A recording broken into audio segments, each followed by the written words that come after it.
Selecting a GIS tool for the humanities, an LIS 560 assignment for the University of Washington. The target audience for this workshop is humanities scholars at pretty much any level. Undergraduates, graduates, and faculty all will benefit from the class as long as they're using geospatial mapping techniques in their research. They typically work in fields like literature, language, history, art history, and philosophy. These scholars have very specific information needs, especially when it comes to the use of geospatial data. First, they have to determine the kinds of geospatial data that are useful for their research. For example, an art history person might be evaluating where an artist was and what types of places that he went to, whereas a literature person might be looking at the places that an author did and the social consequences and economies involved. After they've found their research topic and how geography relates to it, they then have to find geographic data in the library databases and research and find maps. Finally, those need to be imported into some kind of tool that allows them to create research papers and conference papers. This leads to a number of specific skills. First, they need to be able to identify the geospatial data types that are involved in their research. Once they've done that, they need to be able to create search strategies and be able to research geospatial and cartographic databases for that data and export it into some format that a GIS system can use.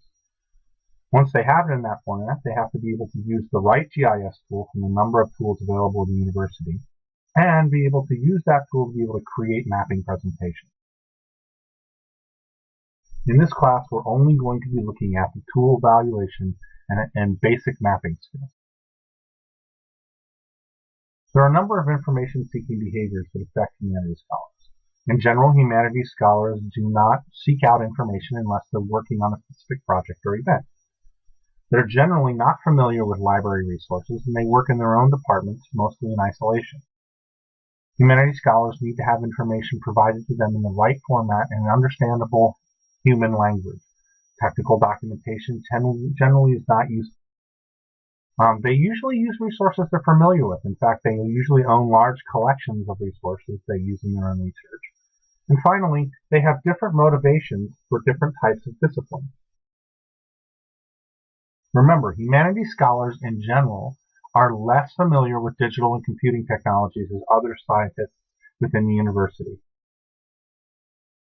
To figure this out, we will provide a workshop series survey. So since this workshop is part of a series, they'll be given a workshop, a survey that helps us determine their skill levels prior to being in. They'll be asked questions about how well they use information in general, like library databases, and specifically how well they use geographic information systems and their exposure to it. This will help us tailor the individual workshops to their needs. Because this is the middle workshop in a series, a certain number of prerequisites are required. Individuals taking this class will need to have some experience doing geographic analysis of their own research. So they will have to have already figured out how they're going to be using place in their research. They will have already learned how to use geospatial databases to obtain the data sets and how to export that data into formats that the GIS system can use. In developing this, we had a number of different skills we were hoping to make sure people understood when they left the workshop.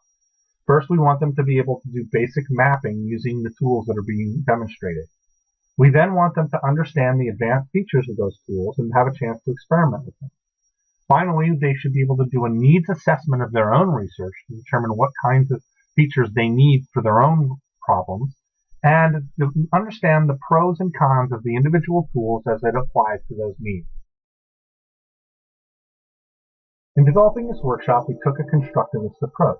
Participants are asked to bring their own data and their own research problems to do in the exercises. The instructor leads self-reflective discussions of how the students generated their own conclusions and used the software to generate their own maps. This creates a formative assessment process by which the student's progress is evaluated through discussion and conversation rather than through testing and exercises. Finally, they're assessed at the end by asking them to determine which tool is best for their own research problem. This class and this workshop should be teaching them a number of different skills. First, they're going to learn how to use basic mapping in Tableau, ArcInfo, and MapScholar. Then they're going to understand the pros and cons of those individual tools and what they're good for. Not every tool is good for every problem. And finally, they're going to analyze their own research, figure out what their own problems are, compare that to the pros and cons, and decide what is the best tool for their own research. The workshop begins with an introductory discussion of individuals and participants' research projects. Each of them gets a chance to explain their project and how they're using geography in it.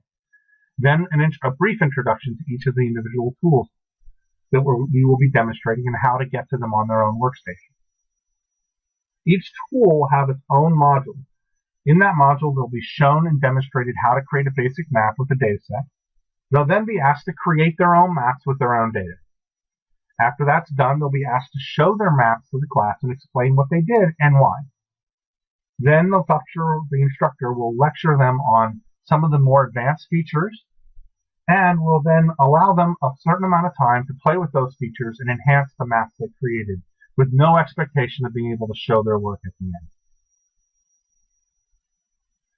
After that, there'll be a discussion of the pros and cons.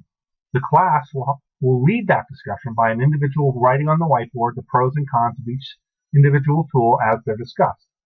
If not all the pros and cons are brought out during the discussion, a brief lecture and a handout will be given out to show them the various pros and cons they may have missed. Finally, the individuals will be given a research assessment instrument. This allows them to check off the various aspects of their research that are important to them, and then they will be asked to present to their class their own research checklist and which tools meet the needs of those checklists. For example, some people might need to be able to use place-based statistical analysis, only available in ArcInfo, whereas other people may want to be able to have it published on a website, which is only available by MapScholar. This will allow them to match the right tool to the right task. Finally, we'll do a summation of the individual skills that they've learned and ask them to fill out a workshop evaluation. We use the ARCS model in developing this workshop. Attention is derived through using some form of inquiry arousal. Each individual module has a discussion where students are led through and asked questions and are then brought in to answer them. Relevance is very strongly goal-oriented and needs familiarity because their own research and data is being used for every exercise. They gain confidence by having opportunities to show their work to the rest of the class and discuss what they've done. And finally, they get satisfaction and intrinsic rewards by linking the individual exercises to their own outside research interests. McCarthy's learning styles are also engaged. Type 1 learners will get a lot out of the ability to reflect on how they've used their individual tools to make their own maps and discuss the pros and cons. While a Type 2 learner is going to love the opportunity to be able to use the self-assessment tool to classify their own work projects. Type 3 learners will be showing and exploring how to create maps with their own research during the basic mapping exercise, while the Type 4 learners will be able to expand beyond the boundaries during the advanced features exercise to be able to enhance their maps in whatever way they want to be able to function. This allows us to engage all of the different types of learners in a constructivist, open workshop methodology. The following citations have been used in developing this workshop.